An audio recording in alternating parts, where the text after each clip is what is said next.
हाँ, अस्सलाम वालेकुम रहमतुल्लाहि वबरकातुहू। दोस्त अहबाब, मैं मुतीउर रहमान अज़ीज़ दिल्ली से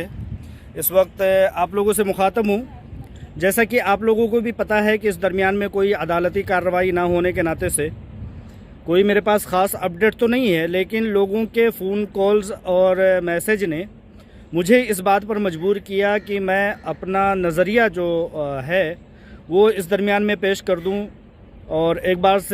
बार फिर उन्हीं बातों को दोहरा दूँ जो पहले भी कह चुका हूँ। और हकीकत भी वही है, दरमियान में भी वही बात है और आइंदा भी वही बात रहेंगी, क्योंकि हकीकत चाहे उसको 100 बार कहा जाए, हकीकत हकीकत ही रहेगी। जैसा कि आप लोग जानते हैं कि डेटा को CCS ने और डिपार्टमेंट्स ने जिस पर कब्ज़ा जमा करके बैठे हुए हैं, आम अफराद ये समझते हैं कि डेटा नहीं है तो फिर भी पैसा दिया जा सकता है। जिसको हम डेटा समझते हैं, दरअसल वो आपका, यानी ये समझ लीजिए कि एक कंपनी का जिस तरह से आपके जिस्म का बहुत अहम पार्ट होता है, दिल है, दिमाग है और इस तरह से तमाम तरह की चीज़ें हैं, उसी तरह से डेटा जो होता है वो भी एक कंपनी का मग़ज़ होता है। जिस तरह से एक कंपनी का दिल नहीं होता है, दिल नहीं चलता है, तो वो कंपनी रन नहीं कर सकती है, एक इंसान रन नहीं कर सकता। उसी तरह से डेटा के बगैर, डेटा जो हम ये समझते हैं कि बस ये एक लोगों की तफसीलात जो हैं, जो इन्वेस्टर हैं, जो सरमायाकार हैं, उनके जो तफसीलात हैं वही डेटा हैं। लेकिन नहीं, ऐसा नहीं है। जो लोग कंपनी चलाते हैं, जो IT सेक्टर्स में से ताल्लुक़ रखते हैं, वो लोग इस बात को जानते हैं कि डेटा वो सारे सॉफ्टवेयर्स का मजमूआ है जिसके ज़रिया से एक कंपनी चलती है और देन लेन, तमाम तरह की रिकॉर्ड और तमाम तरह के आमदो रफ्त, क्या आया क्या गया, हर तरह का एक डेटा होता है, एक समझिए कि मजमूआ होता है। उसी में कहीं ना कहीं कुछ सॉफ्टवेयर्स ऐसे होते हैं जिसके ज़रिया से मिनटों और सेकंडों में बहुत सारे पेमेंट्स किए जा सकते हैं। लेकिन अगर वही सॉफ्टवेयर ना हो तो हमें ऐसा लगता है कि जिन लोगों की अदायगी करनी है, जिन लोगों को पैसों की अदायगी करनी है और जिन लोगों से लेन देन करना है, उनको करने में 2, 4, 10 साल भी लग सकते हैं। लेकिन वही चीज़ जब एक सॉफ्टवेयर और डेटा की मदद से किया जाता है तो मिनटों और सेकंडों में वो काम हो जाता है। वो कंपनी ही समझ सकती है कि डेटा में क्या क्या चीज़ें इंक्लूड हैं, एक कंपनी चलाने वाले ही समझ सकते हैं। हम लोग बस ये समझ सकते हैं कि डेटा जब तक कंपनी को प्रोवाइड नहीं किया जाएगा, हीरा ग्रुप ऑफ कंपनीज़ लोगों के पैसों की अदायगी में, जिसमें कि तमाम चीज़ों की रिकॉर्ड हैं, तमाम जायदादों के, तमाम लेन देन के, तमाम हिसाब किताब के और तमाम इन्वेस्टरों के भी उसमें इंदराज हैं, जब तक वो नहीं मिल जाता है तब तक किसी भी तरह की कामयाबी का मिलना मुमकिन नहीं है। उसके बावजूद कुछ लोगों की खुदगर्जी अपनी परेशानियों को बढ़ा चढ़ा करके बताने का ये सिलसिला है कि वो दूसरों की परेशानी को, कंपनी की परेशानी को, तमाम परेशानियों के बावजूद, जिस कंपनी पर लाखों करोड़ों लोगों की अमानतों की देनदारी और उसके पूरे माजी और मुस्तकबिल का इन्हिसार है, उस पर लोग उंगलियां खड़ी करते हैं सिर्फ़ और सिर्फ अपने खुदगर्जी की वजह से कि मुझे जल्द अज जल्द अदायगी कर दी जाए। और कहीं ना कहीं यही खुदगर्जी की एक लालच जो होती है और ख़ुदगर्ज़ी की जो एक मकसद होता है कि मुझे मिलना चाहिए, हर हालत में मिलना चाहिए, किसी से कोई लेना देना नहीं है, यही सोच कहीं ना कहीं सूदखोर लोगों की भी होती है। देखिए, हमने एक कंपनी में इन्वेस्टमेंट किया था अपनी सेविंग को, और ये सोच करके, इस इकरारनामे पर दस्तखत करके कि अगर फ़ायदा हुआ तो फ़ायदा और अगर नुकसान हुआ तो नुकसान, हर हालत में हम कंपनी के साथ शरीक होंगे। लेकिन जब तक मामलात सही चलते रहे, लोगों के ये दावे कहीं ना कहीं भूले रहे या उनको अगर याद रहा तो उन्होंने ये समझा कि इस तरह की चीज़ें अगर नहीं है तो हम सोच रख करके भी उसको छुपा सकते हैं। लेकिन आज जब हीरा ग्रुप ऑफ कंपनीज़ पर इस तरह के मामलात आए तो लोगों की कलई खुल गई, लोगों के राज दिलों के जो है वो इफ्शा हो गए और वो समझते हैं कि हर हालत में मुझे अदायगी होनी चाहिए, चाहे कंपनी के साथ कोई भी हालत हो। तो मैं एक बार फिर से कहना चाहता हूँ कि ये खुदगर्जी की जो एक सोच है, ये कहीं ना कहीं हमको उन लोगों की लाइनों में ला खड़ा करता है जो कहीं ना कहीं सूदखोरों की होती है। सूदखोरों को का मकसद ये होता है कि मुझे हर हालत में आप जियो मरो, आप लूटो या बचो, हर हालत में हमारे फ़ायदे की चीज़ हमें मिलनी ही मिलनी चाहिए। तो यही चीज़ सूदखोरों की भी होती है। लोगों की लालच और लोगों की ईमा को मैंने अपनी किताब जज्बे शाहीन में 3 तरह की किस्मों में बयान किया है, जिसमें से आप और हम खुद अंदाज़ा कर सकते हैं कि हम किस सतह के लोगों में से हैं। 3 तरह के लोगों में से किस तरह के लोगों में हैं, जिसमें से पहले ऐसे किस्म के लोग हैं जो अपने आप को आज परेशान जाहिर कर रहे हैं, बता रहे हैं, हालांकि वो अपनी परेशानी के ज़िम्मेदार खुद हैं, उनकी परेशानियों का ज़िम्मेदार कोई दूसरा नहीं है। उनकी परेशानियों की ज़िम्मेदार इसलिए भी हम नहीं हैं क्योंकि लोगों ने बैंकों से और लालाओं से 5 लाख 10 लाख रुपए लोन पर ले लिया। उनकी सोच और उनका कहना ये था कि हम हर हालत में हीरा ग्रुप ऑफ कंपनीज से जो है फ़ायदे रकम हासिल करते रहेंगे। मिसाल के तौर पर लोगों की ये सोच है, जो लोगों ने बताया कि एक सूद पर कर्ज लेने वाले शख्स ने ये बताया कि उसने 10 लाख रुपए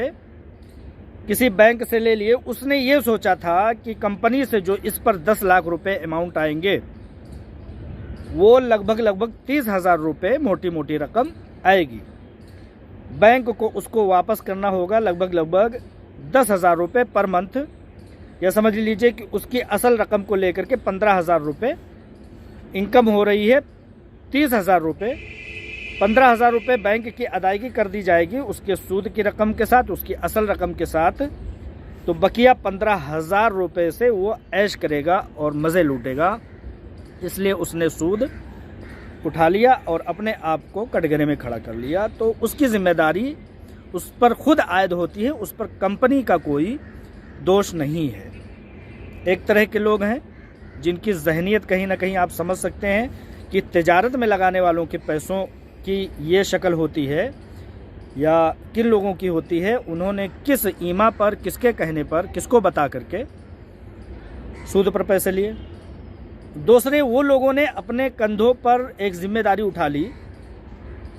जिन्होंने सूद तो नहीं लिया, लेकिन जिस घर में वो रह रहे थे उन्होंने 10-15 लाख रुपए का एक अपना घर जो है उसको बेच दिया और ख़ुद आ गए किराए के मकान में। खुद किराए के मकान में आ गए और उन्होंने ये सोचा, जैसा कि पहले किस्म के लोगों ने ये सोचा था कि हम 5,000 रुपये किराए अदा करेंगे, बकिया कंपनी से जो चीज़ें आती हैं उसमें से 5,000 या 10,000 रुपये के किस्तों पर ज़मीन या घर ले लेंगे, बकिया 10,000 रुपये 15,000 रुपये से ऐश करेंगे, अय्याशी करेंगे। लेकिन एक तिजारत का ये नज़रिया होता है कि उसमें घाटा भी हो सकता है, नफ़ा भी होता है, नुकसान भी होता है। लोगों ने अपने पैरों पर कुल्हाड़ी मारी और कंपनी को लाइल्म रख के, कंपनी को बताए बगैर, किसी से मशवरा लिए बगैर, और जो कंपनी में एक ये होता है कि मतलब दुनिया में ये होता है कि कुछ भी मुमकिन है, उस पर नज़र रखे बगैर उन्होंने अपने आप को फुटपाथ पर ला करके खड़ा कर दिया और जिस घर में रह रहे थे, आबाई घर या किसी भी तरह का घर जिसको उन्होंने ख़रीद भी रखा था, उसको बेच दिया। वो आगे कटघरे में, तो उनका परेशान होना लाजिम है। उनकी परेशानी का ज़िम्मेदार वो खुद हैं, कोई और नहीं है। ये 2 तरह के लोग हुए। तीसरे तरह के लोग ऐसे भी हैं जो कहीं ना कहीं गल्फ़ में, मेरे राब्ते में हैं ऐसे सारे लोग, मुझसे बातें करते हैं, मुझसे कांटेक्ट में है और मुझसे दिनों रात उनकी मुलाकात है। तीसरी किस्म के वो लोग थे जो गल्फ़ में कहीं ना कहीं नौकरी किया करते थे और उनका एक सेविंग अमाउंट था। उन्होंने अपने आप को ख़तरे में डाला और ख़तरे में डाल करके 10 लाख रुपए, 15 लाख रुपए कंपनी में बगैर बताए हुए और बगैर किसी से ये कहे हुए कि मैं अपने आप को राडार पर ला रहा हूँ, ये उन्होंने किसी को बताया नहीं और ना ही उस चीज़ की बारीकी को समझा और कंपनी में इन्वेस्ट किया। कंपनी में इन्वेस्ट करने के बाद वो गल्फ़ से, चूँकि गल्फ़ सऊदी अरब, कुवैत, जद्दा, बहरैन और दुबई वगैरह में जब मामलात सख्ती को आ गई और तमाम तरह से आलमी मंदी जब आई, तो उसके मद्देनज़र वो वहाँ से निकल के आ गए और उन्होंने ये सोचा कि अब हमें कुछ करने की ज़रूरत नहीं है, हीरा ग्रुप ऑफ कंपनीज़ से आए हुए पैसे से अब हम ज़िंदगी आराम से गुजार सकते हैं। तो ये कुल मिला करके बातें हैं जो परेशान होने वाले लोगों की एक किस्म है। तो जब कंपनी ने आपसे हर तरह का सिग्नेचर लिया, आपसे हर तरह का बयान लिया, तो उसमें कंपनी को ज़िम्मेदार मानना ये कहीं भी दुरुस्त नहीं है। उसके ज़िम्मेदार आप हैं, चाहे आपने बैंक से लोन लिया हो लाइल्म रख कर के कंपनी को, चाहे आपने अपना घर बेच दिया हो, ख़ुद को फुटपाथ पर ला दिया हो, चाहे आपने नौकरी छोड़ दी हो और आपने ये सोचा हो कि आलती पालती मार के बैठ जाएंगे और आराम से खाना पीना होता रहेगा। तो इस तरह की चीज़ें हैं। तो जो लोग अपने आप को बहुत ज़्यादा परेशान दिखा रहे हैं, परेशान बता रहे हैं, फ़ोन कॉल करके कह रहे हैं कि हम बहुत ज़्यादा परेशान हैं, तो आलमी मंदी और उसके बाद कोरोना वबा का जो आना है, इसमें हर शख्स मुतासिर हुआ है। जब हर शख्स मुतासिर है, चाहे वो हीरा ग्रुप का हो चाहे ना हो, तो उस गलती का खमियाजा हीरा ग्रुप ऑफ कंपनीज़ को आप क्यों बताते हैं? कहीं ना कहीं आलमी मंदी है, कोरोना वबा के आने के बाद लोगों की बेरोज़गारियाँ हैं, लोगों की कुदरती आफात में जैसे कि कुछ लोग बेवा हो गए, कुछ लोग यतीम हो गए, कुछ लोग मफलूकुल हाल पहले से थे, तो उन लोगों की परेशानियां हैं। आज सब कुछ अपनी गैर दानिशमंदी में लोग अपने समझिए कि नादानी में हर तरह से कंपनी को ही मोरिद इल्ज़ाम ठहराने का काम कर रहे हैं, जबकि ऐसा नहीं है। अगर कोई कदम आपने उठाया था तो वो अपने कंधों पर उठाया था, अपनी जिम्मेदारी पर उठाया था। कंपनी ने ऐसा करने के लिए कि आप ख़तरे में आ जाओ, रोड पर आ जाओ, फुटपाथ पर आ जाओ और अपने आप को सूद की लानत में फंसा लो, ऐसा तो कंपनी ने नहीं कहा था। एक चीज़ इस दरमियान में बहुत बड़े पैमाने पर आ रही है कि जैसा कि हम जानते हैं कि एक घर का बड़ा भाई बहन या बाप जो हमारी रोज़ी रोटी का एक सबब हुआ करता था, हमारी एक लंबे अरसे तक रोज़ी रोटी चलाने का सबब रहा है, वो अपनी किसी मजबूरी में अगर हमारे ख़र्चे को रोक देता है और हमारे किसी भी तरह के मामलात को रोक देता है, तो हम उसके दुश्मन हो जाते हैं। ये सोचे बगैर कि एक लंबे अरसे तक 20 साल, 30 साल, 25-50 साल तक उसी बाप ने, उसी भाई ने हमें पढ़ाया लिखाया, हमें अपने पैरों पर खड़ा होने लायक बनाया, हमें इस लायक बनाना कि हम ऐशो इशरत की ज़िंदगी गुजार सकें, उसका हम शुक्रिया अदा करने के बजाय उसको जब वो परेशानी में आ जाता है तो हम लान तान करने लगते हैं। उसी तरह से हीरा ग्रुप ऑफ कंपनीज़ का हुआ कि हीरा ग्रुप ऑफ कंपनीज़ से एक बड़े पैमाने पर लोगों की मदद हुआ करती थी और लोगों की रोज़ी रोटी चला करती थी। लोग यतीम थे, बेवाएँ थीं और बहुत सारे मफलूकुल हाल हजरात थे, लेकिन आज उनकी परेशानियों का ज़िम्मेदार लोगों ने हीरा ग्रुप ऑफ कंपनीज़ को ठहरा दिया है, जबकि उनकी परेशानियों में नहीं बल्कि उनकी अच्छे वक्त गुजरने में हीरा ग्रुप ऑफ कंपनीज़ शराकतदार हुआ करती थी। लेकिन जब उसी हीरा ग्रुप ऑफ कंपनीज़ को मुश्किलात का सामना हुआ तो उसका साथ देने के बजाय हम उसको बुरा भला कहने लगे। कहीं ना कहीं ये भी गलत है, बहुत गलत है। हमें तो ये सोचना चाहिए कि एक अरसे तक 20 साल, 25 साल, 10 साल, 5 साल जब तक हीरा ग्रुप ऑफ कंपनीज़ चली, तब तक बहुत अच्छे से हमारी ज़िंदगियों को उसने गुजारा और हमें बहुत अच्छे ऐशो इशरत की ज़िंदगी में रखा। हम ज़कात दिया करते थे, खैरात दिया करते थे, मदरसों में, स्कूलों में, कॉलेजों में डोनेशन दिया करते थे, हम ये सब भूल करके आज अगर कोई चीज़ दुश्वारी आ रही है तो आलमी मंदी की भी जिम्मेदारी हीरा ग्रुप ऑफ कंपनीज़ को दे रहे हैं, कोरोना वबा की भी जिम्मेदारी हीरा ग्रुप ऑफ कंपनीज़ को हम दे रहे हैं, और हमारी अपनी जॉब के छूटने से हमारे गल्फ़ से इंडिया आ जाने की जिम्मेदारी भी हम,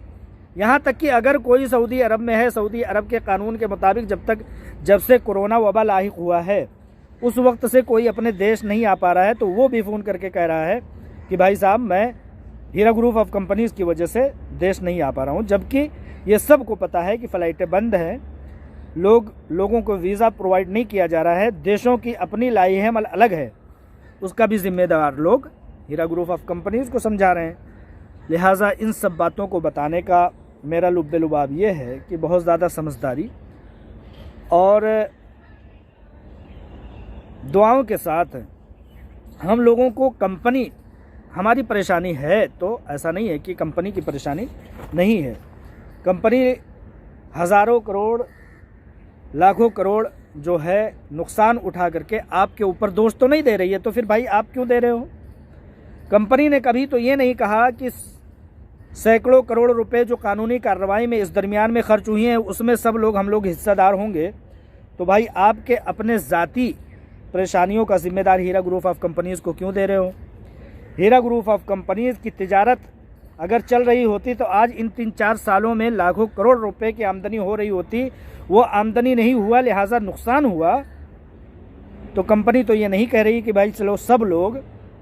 मिल करके इस नुकसान की भरपाई कर लेते हैं। कभी हीरा ग्रुप ऑफ कंपनीज़ की CEO अलमा डॉक्टर नोहरा शेख साहिबा तो ये नहीं कहा।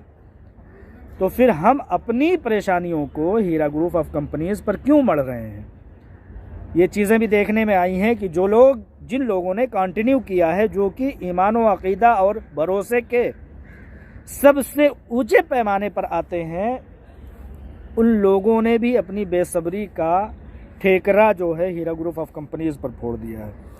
तो इन तमाम बातों के कहने का लुब्बे लुबाब मेरा ये है कि समझदारी से काम लीजिए। मामला कोर्ट में है, कचहरी में है, अदालत में है, अदालत से बाहर कार्रवाई हम तय नहीं कर सकते। बगैर तारीख़ के इंतखाब के, बगैर तारीख़ों को लड़े हुए, बगैर उसकी समाअत को सुने हुए हम लोग किसी भी तरह से कितना भी परेशान हो लें, हम लोग कामयाब नहीं हो सकते। अदालती कार्रवाई को अदालती कार्रवाइयों की तरह से ही देखना पड़ेगा। हम अंधेरों को बुरा भला कहते रहेंगे या अपने बुरे वक्त को बुरा भला कहते रहेंगे तो उससे हमारे हालात दुरुस्त नहीं हो जाएंगे। समझदारियों से और अपनी दूरअंदेशियों से, दुआओं के साथ, सब्र के साथ अगर आप नहीं भी करेंगे ये सब काम, तब भी आपको उतना इंतज़ार करना ही पड़ेगा जो अदालती कार्रवाई को हीरा ग्रुप ऑफ कंपनीज़ बर्दाश्त कर रही है। तो हम सब को इंशाल्लाह बर्दाश्त करना पड़ेगा। लिहाजा मैं चाहता हूँ कि बेचैनी, बेकरारी, लानो तान, वादो नसीहत, तमाम तरह को छोड़ करके अगर उसकी जगह पे हम अपने दिल में इत्मीनान ले आएँ, इत्मीनान क़ल्ब वाला काम करें, लोगों को समझाने का काम करें, लोगों को बहकाना छोड़ दें, खुद भी परेशान ना हो, अपने बच्चों की परेशानी का भी बाइस ना बने, तो कम से कम इसका फ़ायदा तो इतना होगा कि आप उस जगह पर अपने कारोबार पर तवज्जो दे सकेंगे। और जब अपने कारोबार पर तवज्जो दे सकेंगे तो आपके ये सेविंग हुए पैसे जो आपने हीरा ग्रुप ऑफ कंपनीज़ में लगाए हैं इंशाअल्लाह ताला कहीं जाने वाले नहीं हैं। 99.9% कामयाबी मैसर हो चुकी है। अब जबकि हम लोगों के हाथों में पैसे पहुंचने वाले हैं तो अपनी बेसब्री का इजहार करके अपनी अक्लमंदी को ख़त्म होता हुआ ना दिखाएं बराह करम। इन सब बातों का कहने का लुब्बे लुबाब आखिरी और लास्ट यही है कि हम लोगों को अदालती कार्रवाई पर भरोसा करना होगा। उसके अलावा हिंदुस्तान या दुनिया में अदालती कार्रवाई के बगैर बाहर कोई चारा नहीं है। अस्सलामु अलैकुम रहमतुल्लाहि व बरकातुहू।